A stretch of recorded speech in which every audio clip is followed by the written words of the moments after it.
Welcome to Undisputed. We are live from Los Angeles. I'm Jenny Taft here with Skip Bayless and Shannon Sharp. Good morning, guys. How are we doing on this Friday? Good morning. Yeah, 3 down. 3 down, 5 to go, Jenny. 5 to go. 5 to go. Appreciate that, Skip. Joe Harris owes me 3 cases of Diet Mountain Dew. We'll get to him in just a moment. But remember, Mr. Sharp, he who laughs last laughs best. Yeah. We still have 5 cases on Game 7 back in Brooklyn. Here we go. Okay. So you got your 3 cases. And by the way, you are now home in Atlanta where you will officially jinx your Hawks tonight against the Sixers. I might go to the game. Well, I might pull up at the game. You might doom them. We might see you courtside at some point. All right, we're going to get to them. I promise you that. But yes, because Shannon won those 3 cases, we've got to talk about why the Bucks beat the Nets last night to force a Game 7 after Chris Middleton and Giannis combined for 68 points. And Milwaukee's starting lineup scored 100 of 104 points.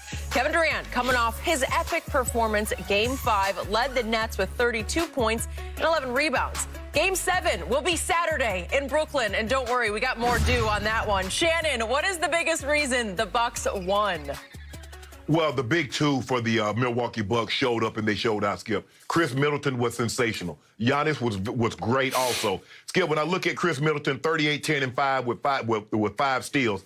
Played the first 2. The first 2 games, Skip, that was the reason why they lost. I mean, that's why they were blown out. That's not the reason they lost. But you can't shoot 6 of 23. You can't shoot as bad as he was shooting and expect to hold suit, especially when Kyrie was there and James Harden wasn't. But if you look since Game 2, Game 3 and beyond, Chris Middleton has been sensational. He's played very, very well. Skip, Giannis, 11 of 15 in the lane. Only took 5 shots outside of the paint with no threes. 13 shot at the rim. 8 fouls drawn. That's the way they need to play. Skip, I'm watching the game last night. They are so frustrated. Skip, Giannis comes down. He lays the ball up twice, and then his next possession, he shoots an 18-footer. Holiday can get at the rim at will. He's shooting step back, off-balance threes. I'm like, why are y'all doing this? Do you understand? Brooklyn has no rim protection. They have no one that can stop you from getting to where you want to be, and you're bailing them out. You're keeping them in this game. I just kept waiting for the game to be over at half, Skip, because they could get to the rim at will, but for some reason, they want to show, well, you know, this is what we did in the regular season. This is who we are. But when you have a situation, you're so much longer and taller. You're more athletic than the team that you're playing against. Take advantage of that. Get to the rim. Skip, Holiday, he was just driving me nuts last night, Skip. I'm watching him handle the ball. And in 2 possessions, Skip, he's laying it up with his left hand off the glass. And in the next possession, he'll come back and shoot a step-back 3. Skip, he's 1 for 10, and he keeps shooting like he's Steph or Dame. I'm like, Holiday, just go to the basket. You got Joe Harris on you, or you got James Harden on you, who has a bum leg, and he's doing everything he possibly can, Skip, not to do anything sudden. You notice he's not going to the paint. James is just shooting threes because he don't want to do anything that would aggravate or irritate that hamstring. But I thought they also did a better job of trying not to let KD play one-on-one. But they still, I believe, let him play one-on-one more than they should have. But I thought, Skip, the 48 total minutes that he played in the previous game, Skip, and he played, the first 20 minutes of this game before he got a break. It seems like he didn't have the legs because he went from shooting, let me make sure I get this right, Skip, he went from shooting, 17, 18 free throws to only shooting 2. So that tells me he didn't have the legs that he had the previous day. So now you can somewhat neutralize it because we're talking about like Kevin Durant played bad. He was still 50% and had 32-11, Skip. That just goes to show you the level of greatness that he is. But I thought the Bucks, big 2, Middleton and Giannis, they got help from Holiday. When your big 3 scores 89 of your 104 points, Skip, you're doing pretty good. Okay, I'm assuming you're finished, which means it's my turn because I have a whole lot to say about what I unfortunately had to watch last night.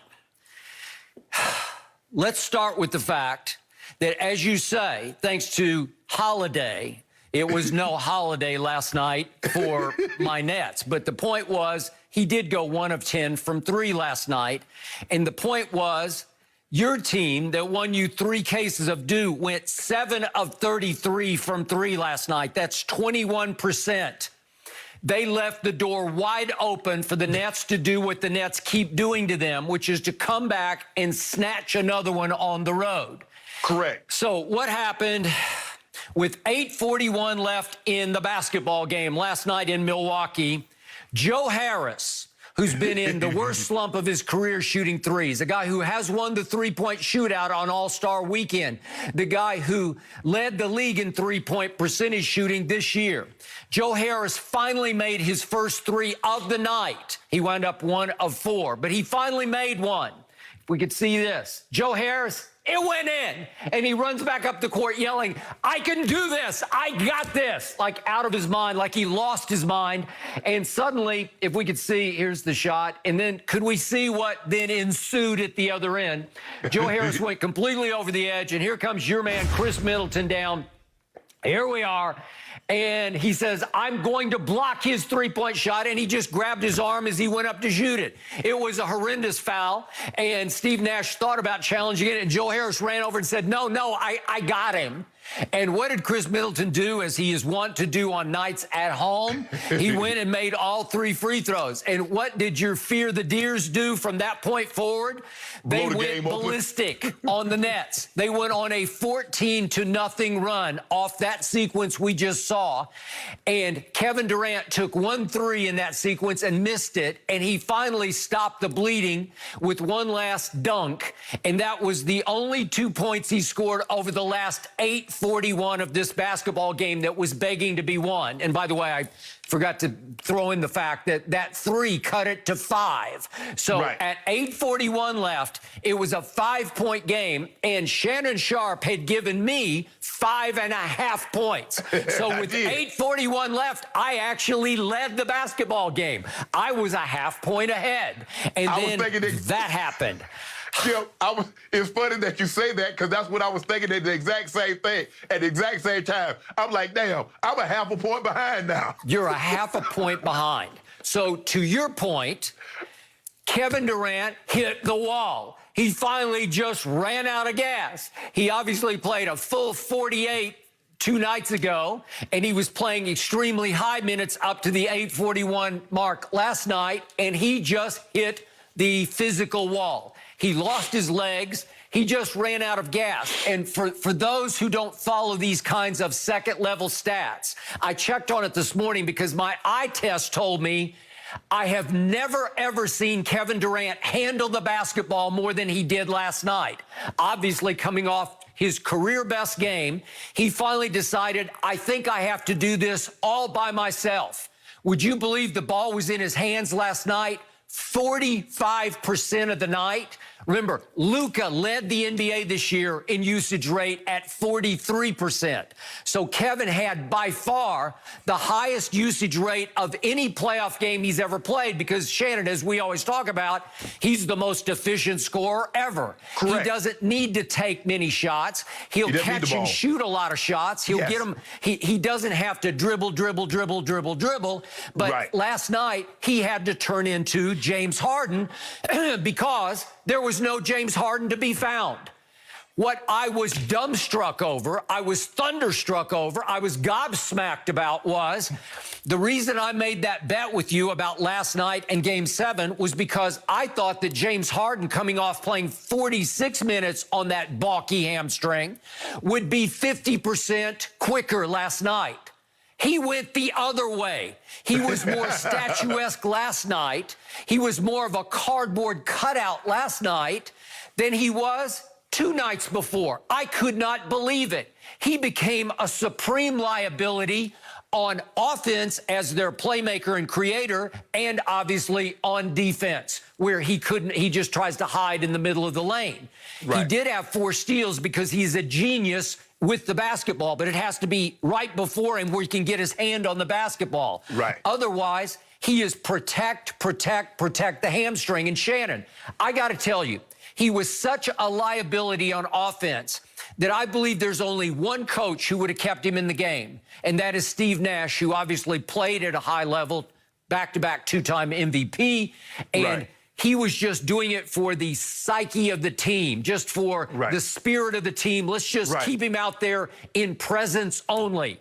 I couldn't believe how little James Harden was able to do last night. And would you believe he had the ball in his hands 18%? That's by far the lowest he's ever had. He's led the league in usage rate twice in the 40s, but that's the lowest he's had since his days as the sixth man of the Oklahoma City Thunder back with Kevin and Russ back in their OKC days. So the point is, Kevin had the ball 45% in his hands. James had the ball 18% in his hands because he didn't want the ball in his hands. He could not create. He could not beat anybody off the dribble. He threatened nobody. And the irony was he did make 3 3-point shots. And Shannon, if you watch them closely, it's like he had to heave them. It's like he was shot putting them. He was throwing them because apparently he doesn't even trust his hamstring to push off and shoot a set shot, you know, a feet on the floor set shot, step back three. Well, how did that happen? Where he went the other way. So to me, I'm not surprised Kevin took them as far as he could take them last night. And now I get to lack of help. Obviously, Joe Harris was 1 of 4 from 3. But remember, Jeff Green, 48 hours before, had scored 27 points on 8 of 11 from the floor and 7 of 8 threes. Last night, Jeff Green went 2 of 9,